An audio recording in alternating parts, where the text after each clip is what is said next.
Assalamualaikum, hai, ketemu lagi di Dian Novitasari Channel di Inspirasi Budi. Jangan lupa subscribe, like, share, and komennya. Terima kasih.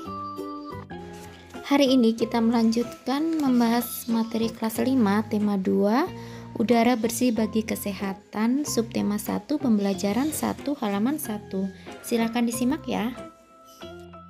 Di tema 2 kelas 5 ini kita masih belajar bersama Meli, Edo, Beni, Udin, Lani, Dayu, dan Siti. Lanjut buka halaman 1. Subtema 1, cara tubuh mengolah udara bersih. Perhatikan gambar ini. Setelah memperhatikan, coba kita jawab pertanyaan di bawah ini. Apa saja makhluk hidup yang ada pada gambar di atas? Yang kedua, apa saja perbedaan makhluk hidup yang ada pada gambar itu? Yang ketiga, apa pula persamaannya? Yang nomor 4, apakah semua makhluk hidup itu membutuhkan oksigen? Yang kelima, bagaimana proses pengambilan oksigen oleh makhluk hidup? Yang keenam, apa yang harus kita lakukan supaya ketersediaan oksigen terjaga? Yang ketujuh, bagaimana tanggung jawab kita terhadap masyarakat dalam menjaga ketersediaan oksigen? Jawaban dari pertanyaan tersebut dapat kita jawab di sini ya.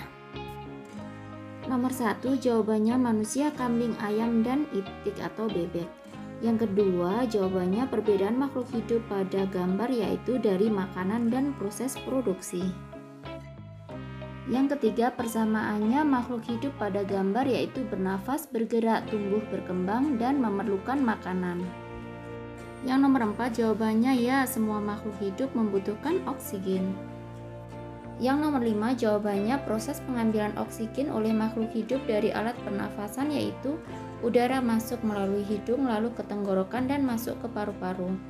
Jawaban nomor 6, supaya ketersediaan oksigen tetap terjaga, kita harus melestarikan lingkungan atau tumbuhan agar oksigen tetap terjaga dengan baik karena tumbuhan menghasilkan udara yaitu berupa oksigen. Lanjut halaman 2, Dayu dan ikan hias. Dayu memelihara banyak ikan hias berjenis ikan mas koki. Ikan-ikan hias itu dipelihara dalam sebuah akuarium. Setiap hari Dayu memberi makan ikan-ikannya. Dayu juga rutin membersihkan akuarium lalu mengganti airnya dengan air bersih. Kegiatan itu ia lakukan seminggu sekali. Dayu senang melihat ikan-ikan di dalam akuarium berenang ke sana kemari. Dayu memperhatikan saat mulut ikan-ikan itu terbuka dan menutup. Seolah-olah ikan-ikan itu selalu menelan air. Dayu bertanya-tanya apa yang dilakukan ikan-ikan itu. Lanjut halaman 3.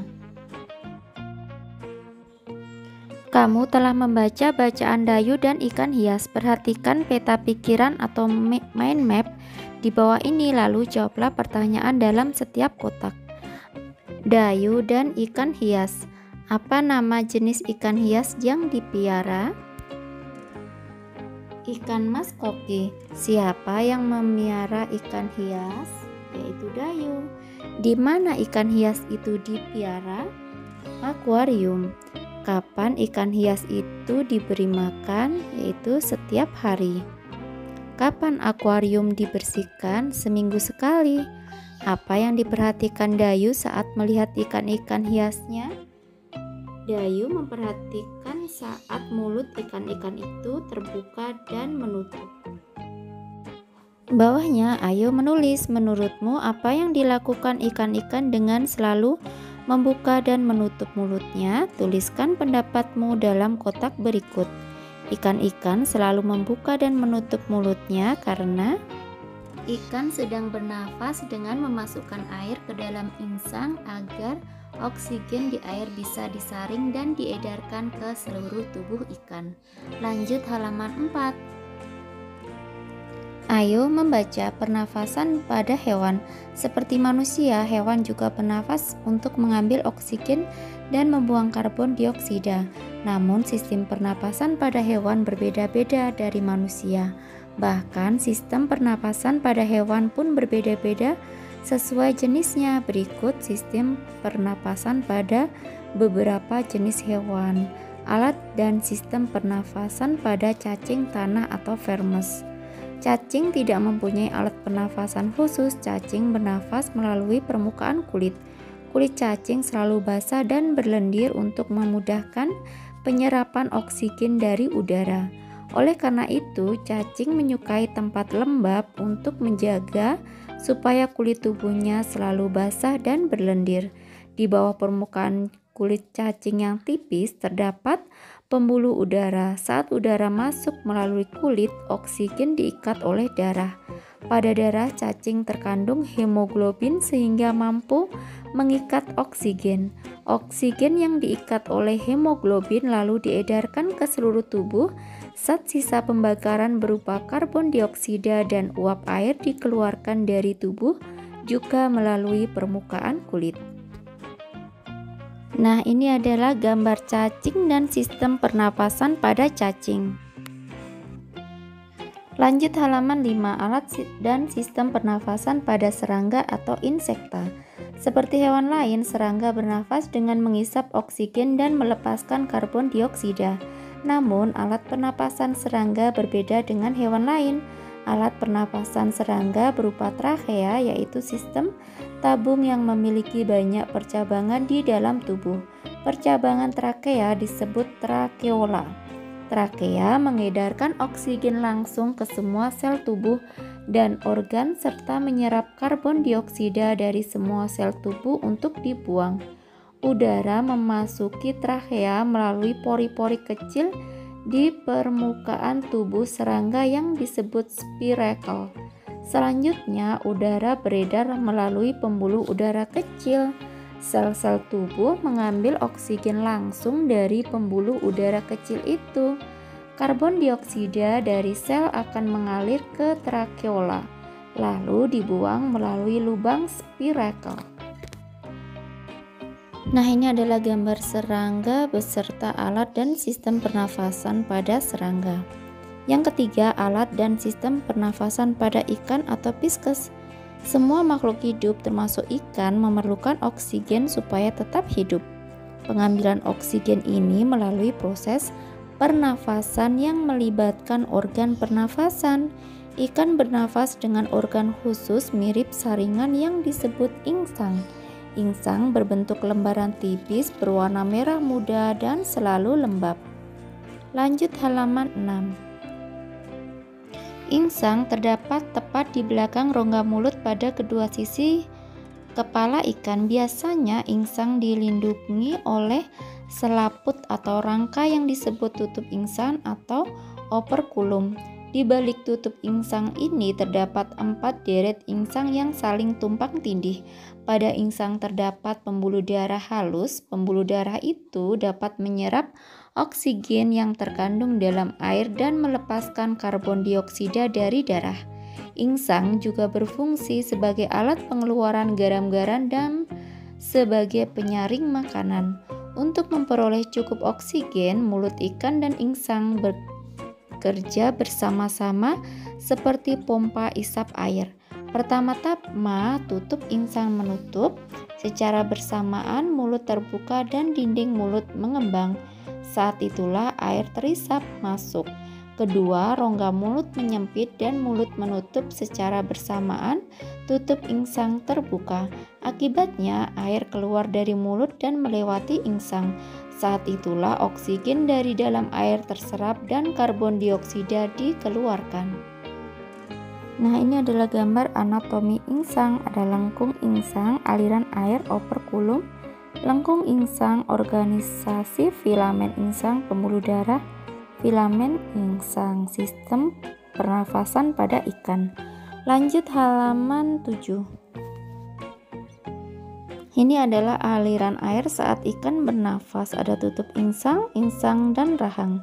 Pada gambar kiri di atas ditunjukkan saat pernafasan dimulai, mulut ikan membuka dan rongga mulut mengembang untuk menghisap air. Gambar anak panah biru menunjukkan aliran air masuk ke dalam rongga mulut. Gambar sebelah kanan menunjukkan saat berikutnya mulut ikan menutup dan tutup insang membuka. Gerakan mulut ikan dan tutup insang itu secara bersamaan memompa air keluar dari rongga insang. Anak panah biru menunjukkan aliran air keluar melalui insang. Yang keempat, alat dan sistem pernafasan pada hewan amfibi. Katak termasuk hewan amfibi, yaitu hewan yang hidup di darat dan di air. Saat masih berupa kecebong, katak hidup di dalam air dan bernafas menggunakan insang. Insang kecebong terletak di luar tubuhnya dan terdiri atas lembaran-lembaran kulit halus mengandung kapiler darah. Nah, ini adalah insang kecebong paru-paru usus katak dewasa. Lanjut halaman 8. Setelah berumur 9 hari, kecebong bernafas menggunakan insang dalam akan menyusut seiring mulai berfungsinya paru-paru, dan katak muda pun tumbuh menjadi katak dewasa. Katak dewasa bernafas menggunakan paru-paru dan permukaan kulit. Di dalam paru-paru terdapat banyak gelembung udara yang sangat kecil, berselaput dan penuh dengan kapiler darah. Di dalam gelembung udara, oksigen diserap dan karbon dioksida dikeluarkan. Selain dengan paru-paru, katak juga bernafas melalui kulit. Permukaan kulit katak selalu basah agar memudahkan penyerapan oksigen dari udara. Yang kelima, alat dan sistem pernafasan pada reptil. Hewan yang termasuk jenis reptil diantaranya ialah ular, kadal, cicak, buaya, dan biawak. Reptil bernafas menggunakan paru-paru. Udara masuk melalui hidung, lalu ke batang tenggorokan, lalu ke paru-paru. Nah, ini adalah organ dalam reptil. Paru-paru reptil terletak di dalam rongga dada dan dilindungi oleh tulang rusuk. Paru-paru reptil sederhana dengan beberapa lipatan dinding yang dapat memperbesar permukaan paru-paru. Namun, paru-paru kadal dan buaya lebih kompleks dengan beberapa belahan dan bertekstur seperti spons. Lanjut halaman 9. Pada reptil yang sering berkubang di air seperti buaya, lubang hidungnya dapat ditutup selama menyelam. Dengan begitu, air tidak akan masuk ke dalam paru-paru. Yang keenam, alat dan sistem pernapasan pada burung atau aves. Burung bernafas dengan sepasang paru-paru. Paru-paru burung terletak di dalam rongga dada. Udara yang mengandung oksigen masuk melalui lubang hidung pada pangkal paru sebelah atas. Selanjutnya, udara masuk ke pembuluh udara yang disebut trachea. Dari trachea, udara sebagian masuk ke paru-paru dan sebagian lagi masuk ke kantong udara. Burung menghirup udara sebanyak-banyaknya saat tidak terbang. Sebaliknya, saat terbang, burung tidak menghirup udara. Udara dihembuskan dari kantong udara ke paru-paru. Nah, ini adalah sistem pernafasan pada burung. Kantong udara berfungsi sebagai tempat menyimpan udara. Saat tidak terbang, burung menghirup udara sebanyak-banyaknya. Udara yang dihirup itu kemudian disimpan dalam kantong udara. Saat terbang, burung tidak menghirup udara melainkan mengambil dari kantong udara. Kantong udara juga membantu burung saat terbang, membantu mencegah hilangnya panas tubuh yang terlalu besar dan memperkeras suara. Lanjut halaman 10. Yang ketujuh, alat dan sistem pernafasan pada mamalia.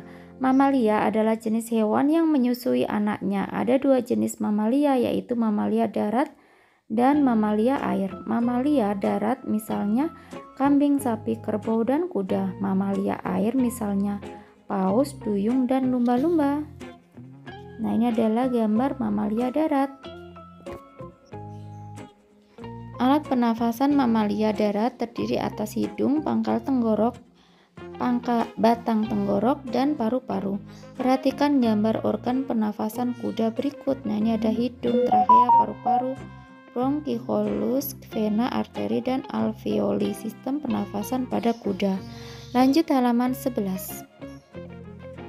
Mamalia air. Pada mamalia air, hidungnya dilengkapi dengan katup. Saat mamalia tersebut menyelam, katup akan menutup.